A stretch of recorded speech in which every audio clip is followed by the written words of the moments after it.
Welcome to Sonic Tech, the Self-Learners Club. In this video we'll learn how to change the default downloads location on Opera browser. First, open the Opera browser.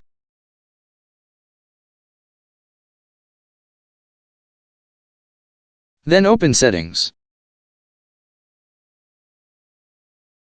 Choose Downloads.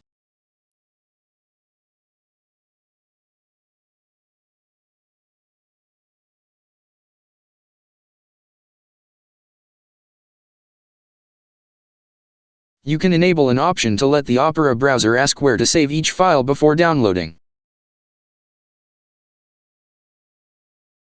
Or you can change the default downloads location on your laptop and choose your default folder.